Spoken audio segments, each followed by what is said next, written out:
Okay, so yeah, this is just a picture actually here of an empty lock. It was the end of the season when I was doing this section.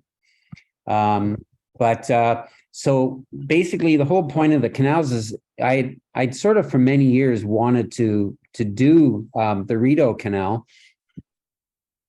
And what happened was when COVID happened, uh, I just suddenly got the notion in July, it turned out to be the hottest week of the summer, that I was going to solo the canal and the Rideau. And why is it not going forward? Sorry.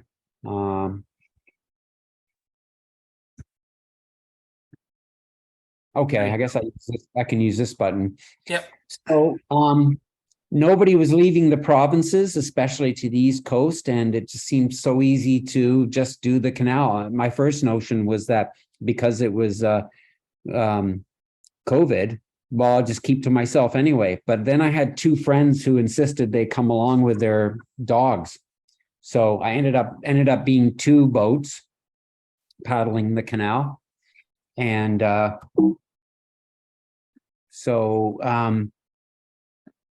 and then what happened, I guess a little more background. I did the Rideau Canal, and at the time with Gary and some other friends, I was hoping to do the Moisey River too in August. But for a bunch of reasons, COVID being part of it, that ended up following through. So there I was also looking at a month with nothing to do in the summer. So I then said, okay, well, I truly am going to solo another canal. So I went and I paddled from Georgian Bay to Lakefield, which was longer than the Rideau, that section alone. So that's sort of my whole point of doing the two canals that summer. And then the following summer, which would have been the second summer of COVID, I paddled from Lakefield to Lake Ontario to finish up the canal. And then in the second summer, when I did the remainder of the Rideau, the Trent-Severn, I went back and paddled half of the Rideau again too, just because I loved the beginning of it. And that half would be from Kingston to Big Rideau Lake. So there's a picture of Ontario, and the black lines are the two canals. This is from the program Caltopo. And so I had on Caltopo the two maps of each canal, and I just superimposed it onto this one map and clipped it, right? And so there's actually a summary I did of the two canals in terms of the total distance. You can see sort of eventually got it all together. The Trent-Severn's a little deeper, and I've also put at the bottom suggested start, suggested end. If you go from Kingston to Ottawa, the wind is a little bit more in your favor. And definitely so, though, if you go from Port Severn to the Bay of Quinte, you definitely have the wind more at your back while you're doing it. Okay. The next thing there, so what I'm going to talk now is I'll just briefly go through each canal separately. So there's a picture from one of the placards on the Rideau Canal. Shows sort of a little bit historical. And my write up there talks about how the whole thing started off around the War of 1812. They were really, really kind of paranoid about paddling, taking any boats between Kingston and Montreal, simply because you're sharing a border with the US all the way. And so they got the notion that if they could bypass that section by going up the Rideau Lakes, I guess through the Cataraqui River and the Rideau River, you could get to Ottawa that way, and then just paddle down the Ottawa River to Montreal. So that was the beginning of it. It's got a real storied history because quite a few people died in the construction of the canal. Some of it was by malaria. And the notion is that the malaria came over on workers from places like India. And then just by simply mosquitoes passing blood around, you had malaria on the canal. But fortunately, the winters knock it back pretty quickly because malaria can't survive here. So there's a little bit more there.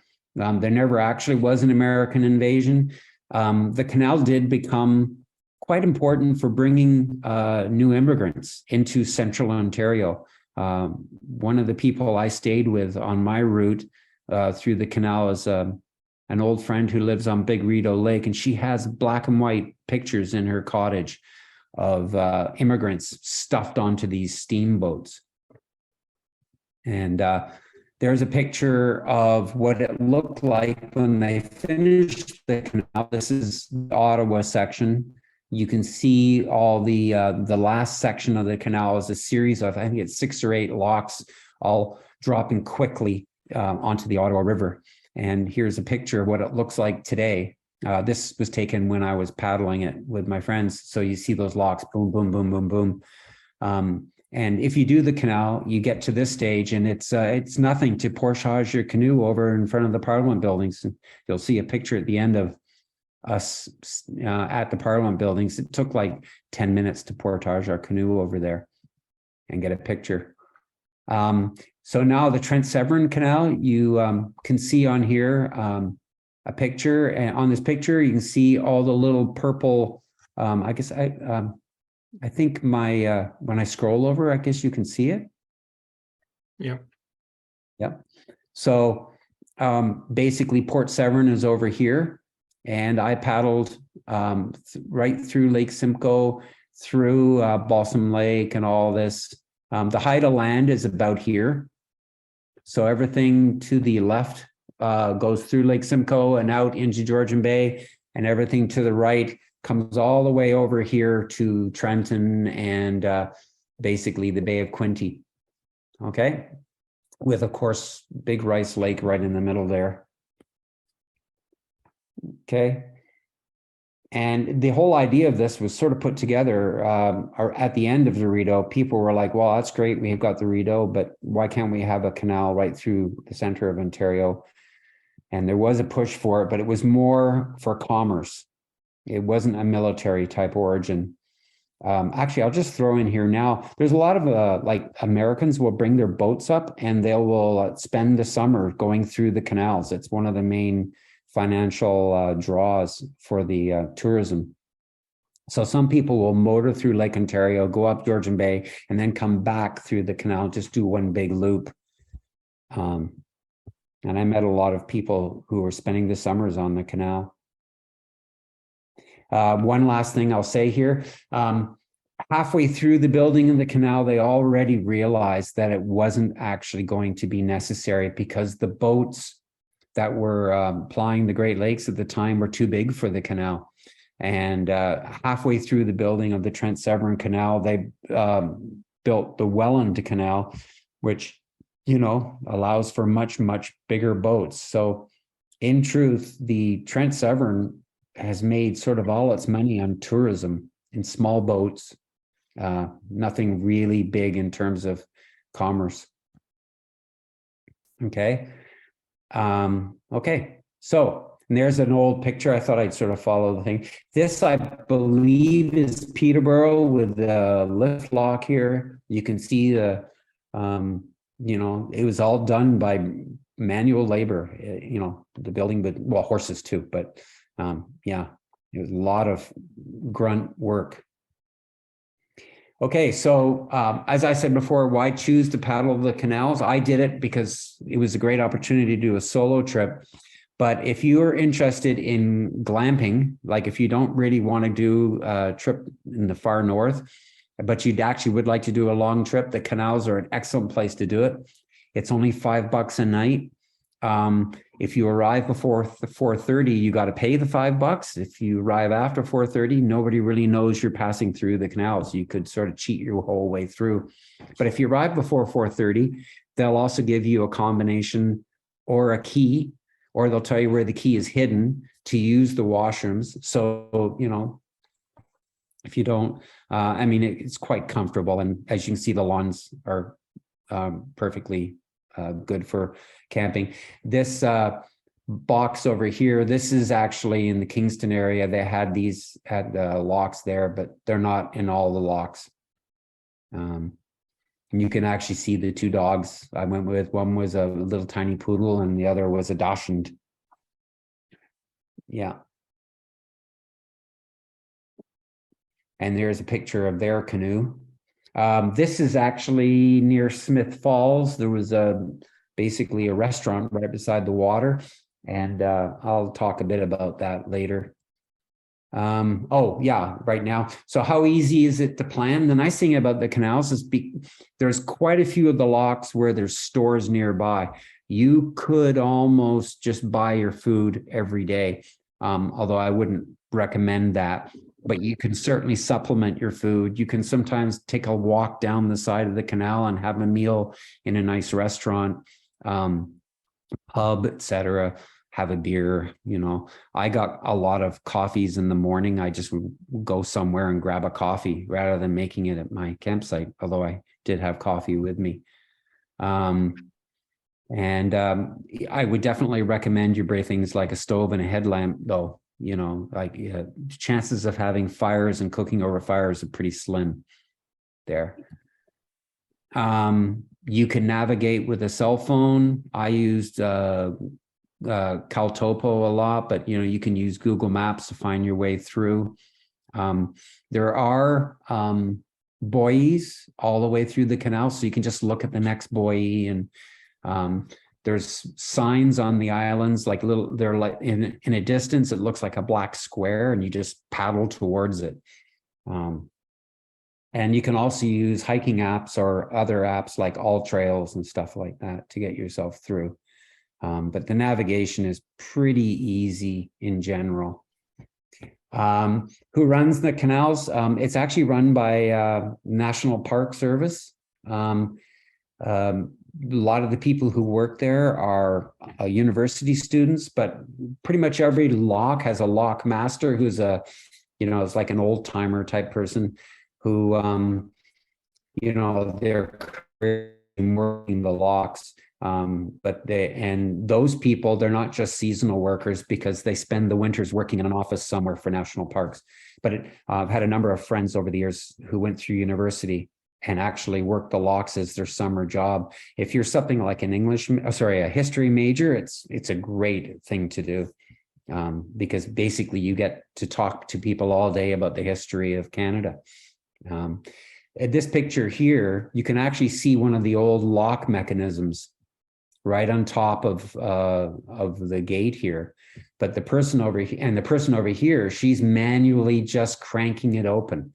And there's about 50% of the locks, especially on the Rideau, where it's all done manually still. It's quite amazing if you're a mechanical engineer to look at how things are done. This is how it's done in a more modern lock, where basically, it's a hit a button and it's all done by big motors kind of thing. Here's an example of sample itineraries if you wanted to do it. If you were to do a screen capture right now, I think you could do that. This would actually work for you. You can see that I have the daily kilometers are kind of reasonable distances. These two sample itineraries are modified a bit for the average person.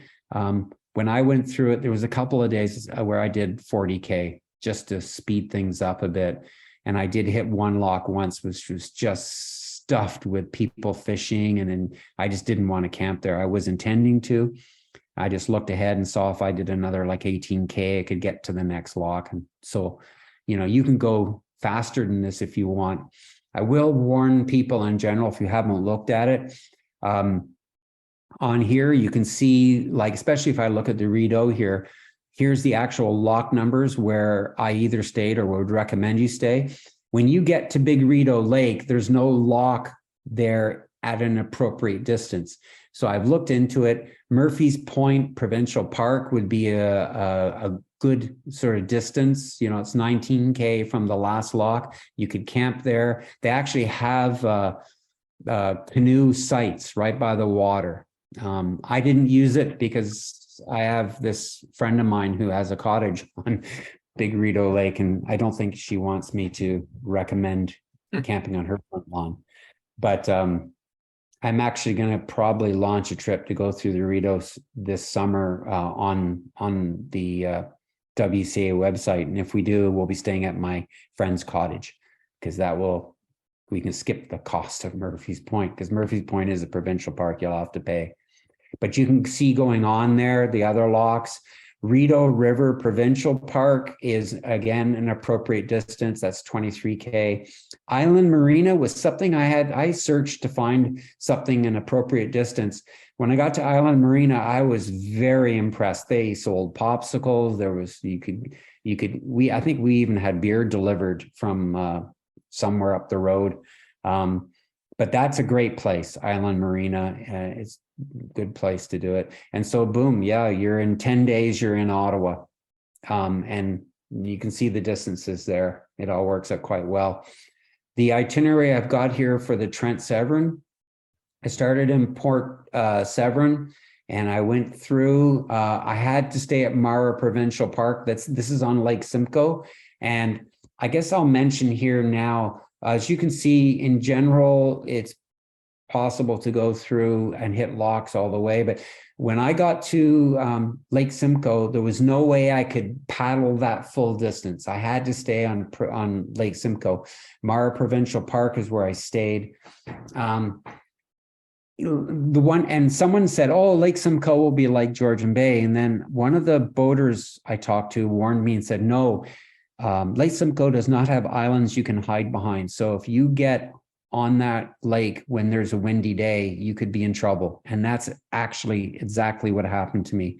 I stayed at Mara Provincial Park. I actually talked to Gary Adam the night before, and he said to me, oh, I've looked at the Windy. Yeah, windy.com. And they said, oh, it's only 2 or 3K winds tomorrow. You'll be fine. Well, I got out in the middle of Lake Simcoe, and the winds were gusting at 32 kilometers an hour. And I got blown into this little town called, what's it called? I can't even remember. It's like a canal city or something. Yeah, something city on the eastern side. And as I was blown in, when I got, by the way, as I was being blown across, I did notice the waves acting funny at one spot ahead of me. So I got this notion that I should go left, and I did. And as I went by, I realized it was a sandbar. And if I had gone over it, it would have flipped me over right out in the middle of the lake and high winds. So I was lucky I got by. I did flip, but I was only about 50 feet from shore when I finally did, when I hit the a sandbar near shore. And that's when I ran into a kiteboarder who was laughing at me saying, what the hell were you doing out there? Lake Simcoe is dangerous. Even power boats get out there, and if the winds pick up, it starts slamming them down on the shallow areas and can just bend their shafts. And if you were going to try and do it, I personally would recommend that you be prepared to either spend a day or two at Mara Provincial Park if the winds are bad, or already have some sort of shuttle worked out for yourself, because you do not want to cross Lake Simcoe on a dodgy day. Yeah. I found out the town, it's called Lagoon City. Yeah, Lagoon City. It was built by some guy who was emulating what he saw in Florida. So he bought a piece of swampland on the east coast of Lake Simcoe and built Lagoon City. And he made a ton of money on it because there's a lot of houses there. Yeah. And going on, you'll see that basically I hit locks all the way through. I got to Lakefield in the first summer, no problem. I just portaged to my house. There is a lock in Lakefield too, so just camp at the locks. Keep going on. When I got to Rice Lake, you see there where I've got wild camping at the mouth of the Otonabee. Basically, when you're going down from the Kawarthas towards Lake Ontario, the river's called the Otonabee until you get to Rice Lake. when you pass Rice Lake, the river is now called the Trent River. When I hit Rice Lake is long, and I couldn't paddle that full section there, like 17 and 32. So I did, and I don't know, there was a camp there run by Indigenous peoples, but it was closed during COVID. So I just wild camped at the mouth on the east shore. So yeah, it's possible there. That's the only one on this where I've said, yeah, here I wild camped. But if you do a little work, there are some places on Rice Lake which are probably open now that COVID's sort of starting to be behind us. One other thing I'll say there, you'll see the next lock is Hastings. If you go on the website, it will say that you cannot camp at Hastings. When I was passing through Peterborough, I mentioned that to someone, and they just laughed and said, no lock would ever turn away a canoeist.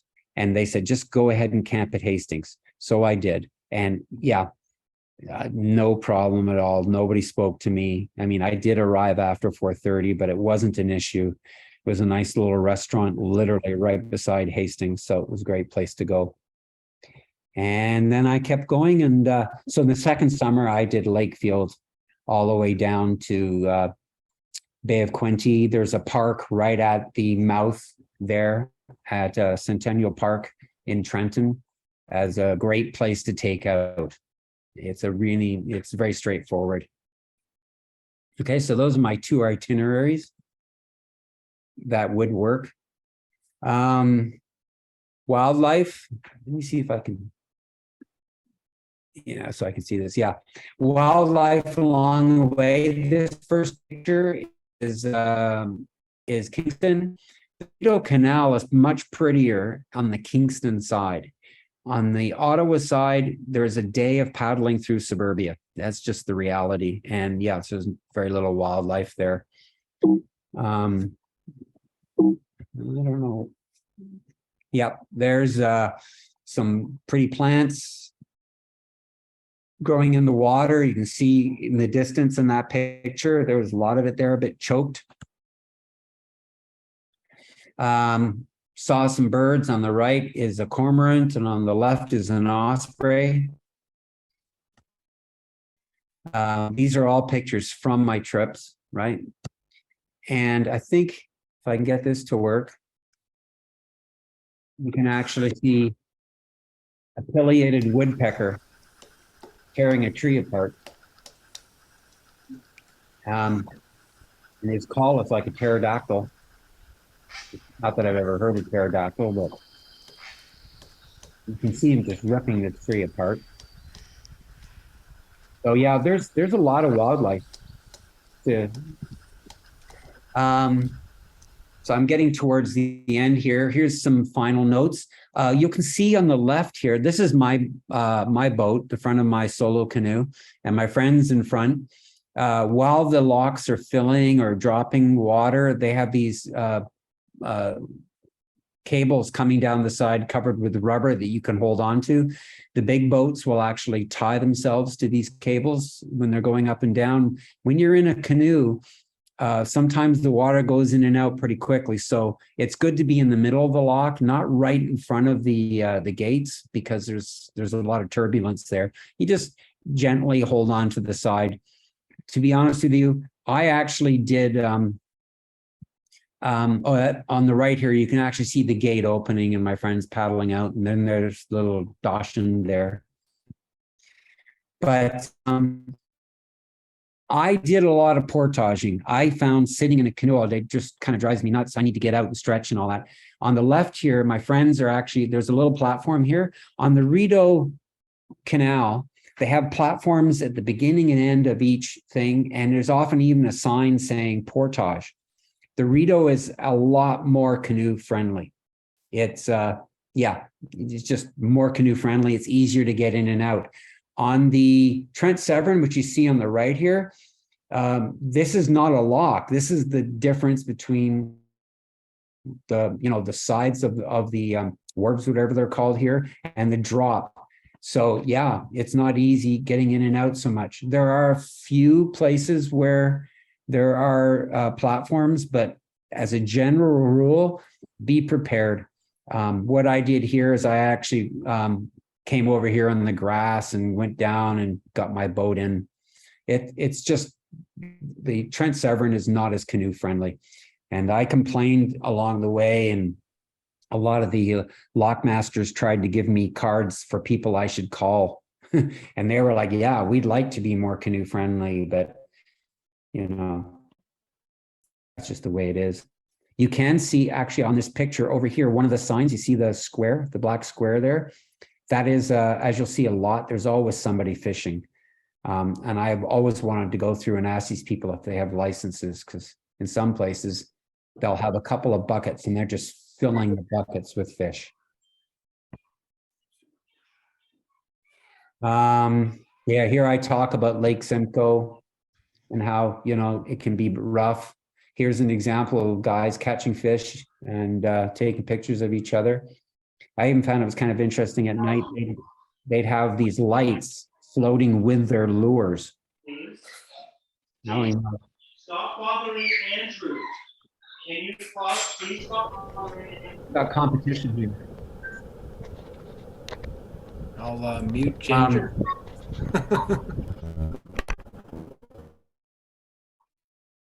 Okay, I muted Ginger. So on the right here, I can't remember which lock this is. Severn, it is actually. Oh shoot. Basically, what it is your canoe, your boat, whatever, rides up on this cart, and it literally lifts you out of the water and takes you to the top. I found out the reason for that is they wanted to keep the lamprey eels out of the interior lakes. So rather than opening and closing locks and flushing water in and out, they literally were lifting all the boats out of the water so that the lamprey eels are only stuck in the Great Lakes. And I guess you could say the same thing when you go through Peterborough with the lift locks. I don't know. That's what the intention of this was originally, this motorized cart. When I did it, I portaged everything up the stairs you see to the right. And when I went back to my canoe, the guy said, hey, hop aboard. We'll just take you in your little tiny canoe. And so I had a chance for a ride later on my own. Kind of neat. And so that's basically my presentation. This originally was a video, but it's disappeared off the web. So I can't use it anymore. But this was during the 150 celebration where a whole bunch of people filled the locks at the lift locks. And I guess there was something like, the idea was hopefully to have 150 canoes in the lock. So I think that's it. So should I stop share, Gary? Yeah, I would say stop sharing, and then we could open it up to questions from the audience. I guess my first question is, I'll jump in there just to start it off. What's the general cost? Is there any cost to go on the canal, or is it just for the camping? It's $5 for the camping, yes. If you want to use the locks, they do charge you. I can't remember, like, I think it's actually in my presentation somewhere there, but they charge by the foot of your boat. Yeah. So obviously if you have a big boat, you know, you're paying a lot of money, but they actually charge by the foot of the canoe also. I think the nice thing, and actually this is important, if you buy a pass and you're going through the Rideau Canal, that pass is also good for the Trent-Severn. So if you do both canals in one summer, you're buying a pass that you can use anytime during the summer on the other canal also. Right. It's not that expensive. I think my friends Marcin and Agatha, I think they spent $60 to go. Yep. Last year I got a pass, my friend and I got a pass, and there's a seniors discount. Oh, cool. And yeah, and you can buy just for using the locks, or you can buy it also for camping.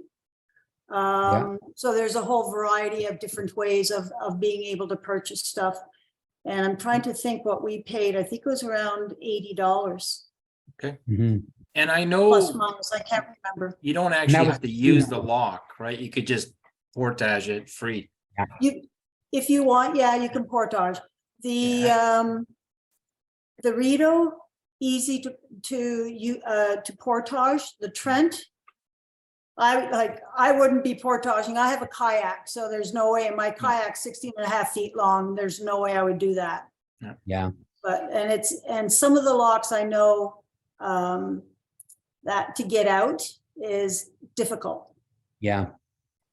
I met someone who was doing the Rideau, like touring the whole Rideau in a kayak, and she had one of those little 2-wheel gizmos. Yeah, those are handy. And that worked fine for the Rideau. But even Yes. on the Trent-Severn, like even that, the Trent-Severn wouldn't, there's places where that little 2-wheel thing wouldn't necessarily help, as you got to go upstairs. Yeah. Now, I have a question for you. Yeah. When did you actually go from the Kingston Harbor or from the first lock? The first year I did it from the lock. Okay, The second year I was trying to be more of a purist. I wanted to dip my foot in Lake Ontario.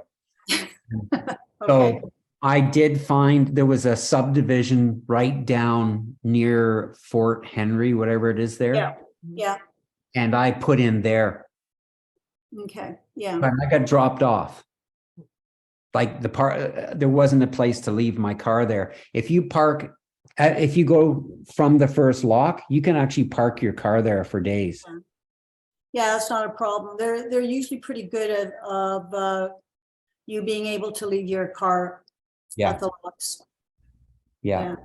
And there's also a gentleman we dealt with, all I know is his name is Dominic through Parks Canada for the Rideau, and he's a very good asset if you need any information about the locks and stuff. They refer basically to speak with him about it. Yeah. Can you type his info in the chat? I don't really know it. My friend, she's the one who dealt Okay. with him, but I could try and find that and send it off. Okay. Because what I can do is we record the Zoom thing and then we post it on YouTube after the fact. So you can go through the whole thing after the fact, and if you send it to me, I will, add it to the chat. Okay, yeah. Well, I'll try and find that out from her. So Dominic and what his phone number or email is. Yeah, Great. and he only operates during the summertime. Yeah. Like through Parks Canada. I think it's a part-time position for him, and he's been doing it for years. So he's quite knowledgeable about the Rideau and people paddling it. I know. Sorry. Let me just say one more thing. When I was first planning to do it, I went online and was, looking for people who could tell me stuff. And I found tons of information online. One site, which I can't tell you what it is right now, but it's easy to find as soon as you start typing in. And the guy has maps for every section and it's not hard. Trent-Severn, that's it right there. Watson's Paddling Guide. Yeah. I ended up making all my own CalTopo maps for it. But I used that as a reference. I did the Rideau in 2015, and we were lucky. That was the 150th, so the canals were free. You did still pay for the camping. We rented from Ahoy Rentals, and I've just put the information in the chat.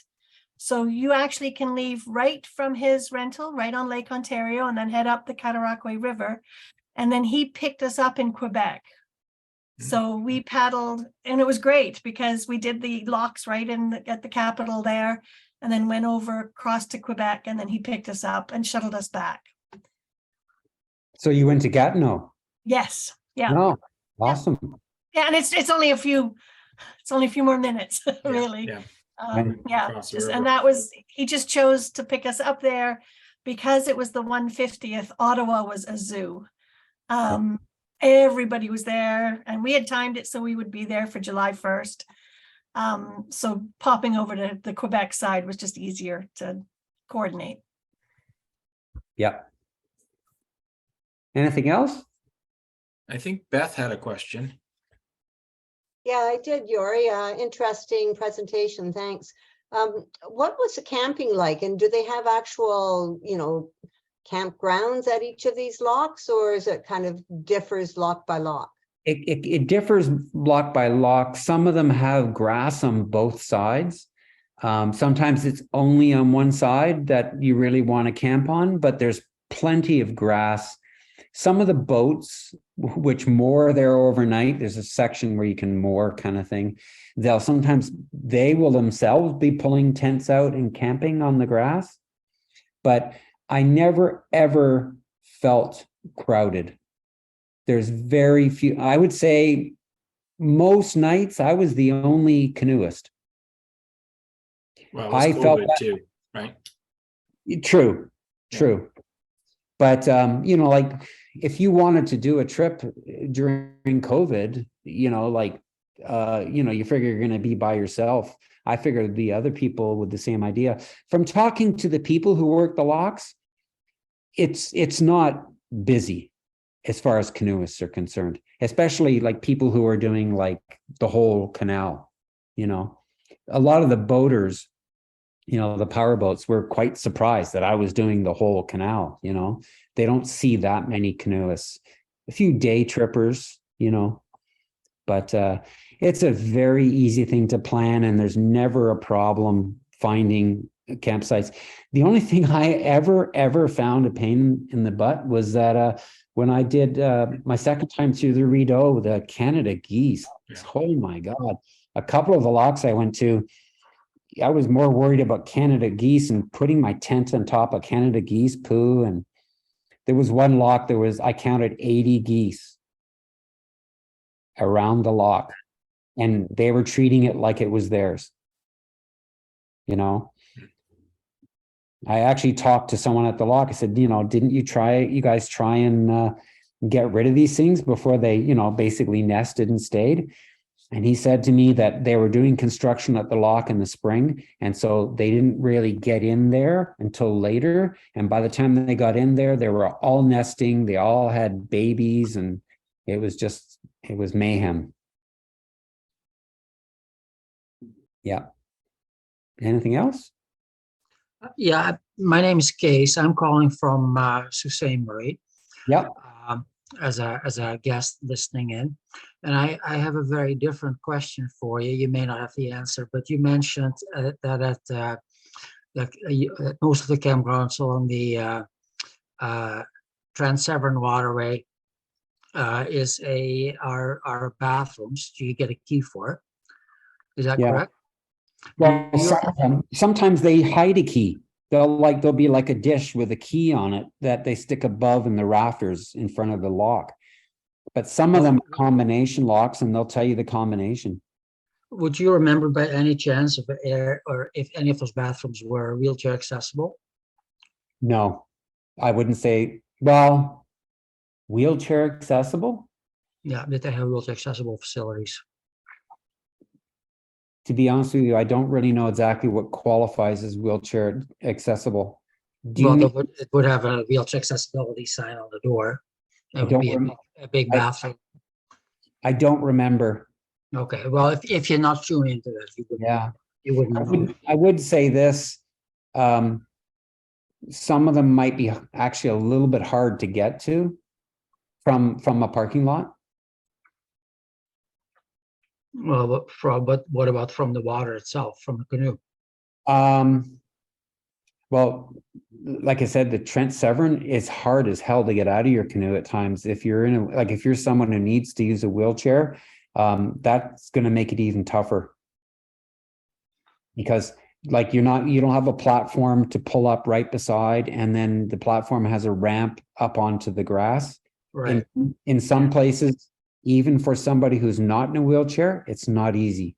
Yeah, it's like a 3-foot rise. So you're almost standing in the canoe, crawling up the sidewalk, and then trusting yourself up. It's awkward sometimes. Also, when you do see, say, a low bank nearby, like not the concrete areas, a low bank nearby to think, oh, I can get out there easy. Watch out for the poison ivy. Okay, yeah, okay, There's a lot. yeah. If I can, Yuri, I'll add one more thing too, just to be to this comment. Depending on which side of the canal you're camping on, the washrooms could be on the far side. So you're crossing over the lock, which is usually a quite narrow walkway to get from perhaps the camping side on one side of the canal to the washroom on the other side. Especially the old ones, the ones that haven't been, renovated, so to speak. The new ones, they definitely make the walkway wider, but some of the old ones, you're right, they're like barely a foot and a half. Okay, And in the middle of that walkway, if they still have the old apparatus for cranking, you're kind of shuffling by it. I portaged my canoe across those a few times, and it's not always easy. Are you allowed to camp in between the locks, or is that all private land? Depends where you are. In general, I would say no. Like for sure on the Rideau Canal, it's all owned because it's old, right? It's all farmland and stuff. On the Trent-Severn, as I said, I wild camped in one place, and there was no way I ever would have gotten any trouble because I was in an area that, nobody would have claimed as their property. At least they certainly probably would never have known I was there. But it's definitely harder in the Rideau because, especially at the beginning of the Rideau, it's all cottage country. Mm. Yeah. I mean, there's some areas you can paddle for an hour or so and not see a cottage, but it's cottage country. Yeah, there are places. We were in the Buckhorn area last year, and there was some islands you could tell you can camp on those. In fact, opposite Lovesick Lock, there was a great provincial park there. Wolf Island. Wolf Island Provincial Park, and it's perfectly rugged Canadian Shield kind of stuff, right opposite the lock, like a couple 100 meters away. We went there because it was just like, really rugged land to camp on versus at the lock. It's a manicured grassland with goose poo. So there are places, but mostly, on the inner Quarta Lakes area. But you'd have to kind of do your Google search in satellite mode and kind of look at the island and say, okay, there's no cottages on it. Probably you can camp there, Yeah. if you don't see a building. I mean, I would definitely say though that like as far as a trip, where else can you paddle for 10 days and spend $50? I mean, that's literally $5 a night at the locks, and half the time, I mean, I actually sometimes would pay when I got to the next lock and said, look, I camped there last week, last night. Here's the $5 for where I was last night, because I was basically trying to support canoeing on the lock system, right? It's cheap, and all the facilities are there. The bathrooms are all really clean, very well lit up, so it's a great trip and so easy to plan.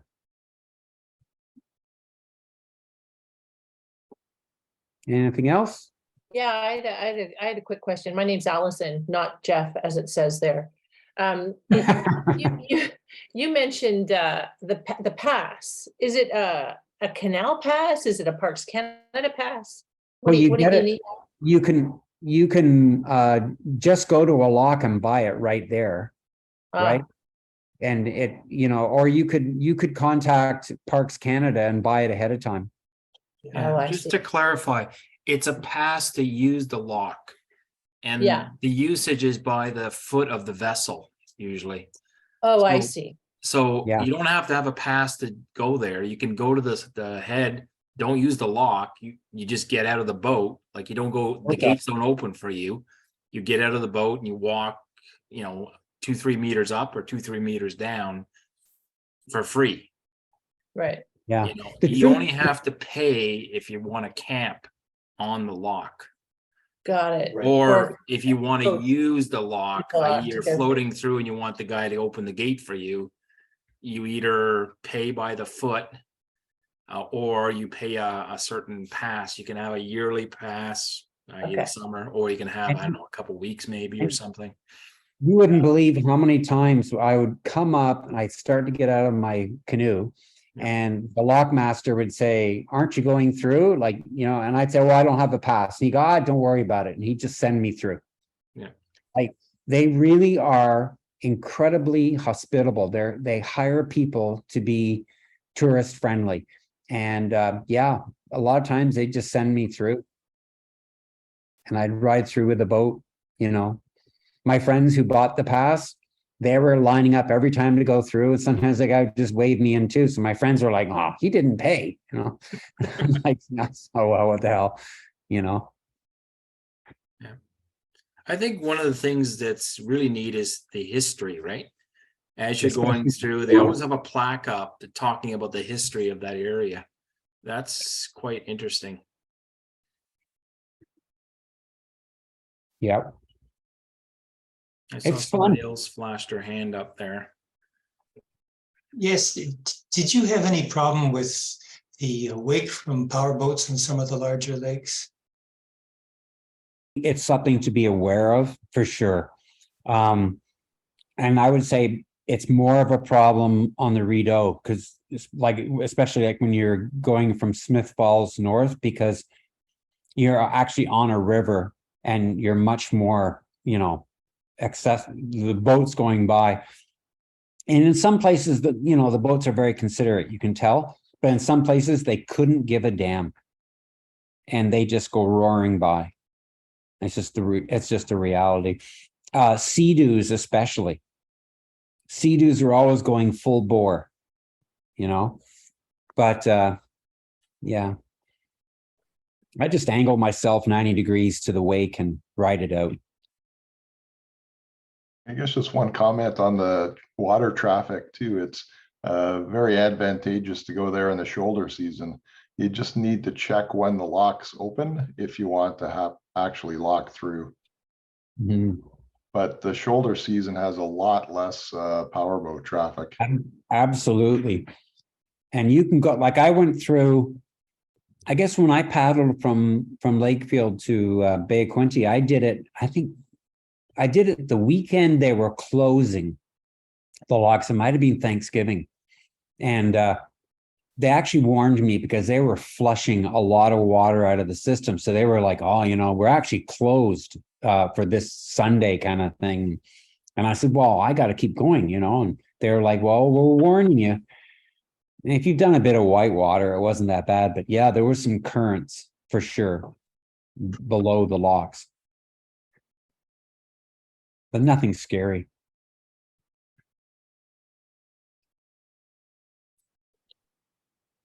Anything else? And the people that are from the Sioux that are going to do some kind of canoe float to the museum, can you maybe just tell us what you're planning to do and when?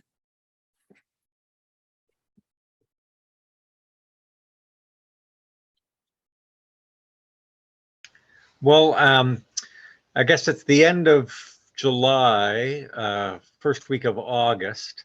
There's going to be a flotilla of big canoes, Montreal canoes, North canoes down the Trent-Severn, starting at Severn Bridge, and then ending up at the Canoe Museum. And the grand opening of the Canoe Museum, I think, is the weekend of the 7th or 8th, something like that, of August. So that's the plan. There's a fellow named Bruce Clark who's kind of spearheading it. He's out of Peterborough, and we've done some big canoe expeditions up here in the Sioux. So our gang is thinking of coming down to participate in that. So that's why we wanted to sit in tonight on Yori's presentation, just so we could learn a bit more about the canal. Okay.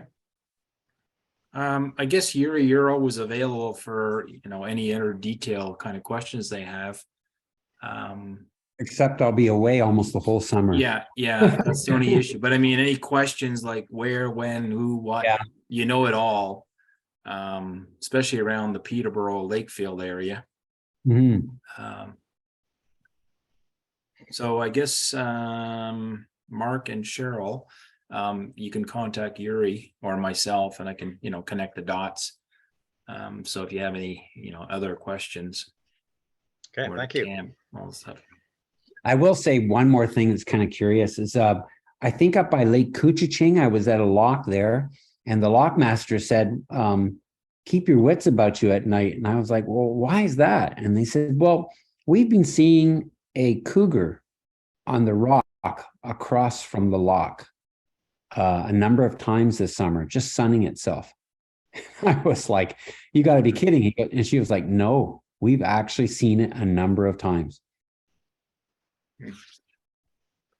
So, yeah, there's Keep the numbers down. there's wildlife out there. Yeah. All right, if there's no more questions, we can wrap it up.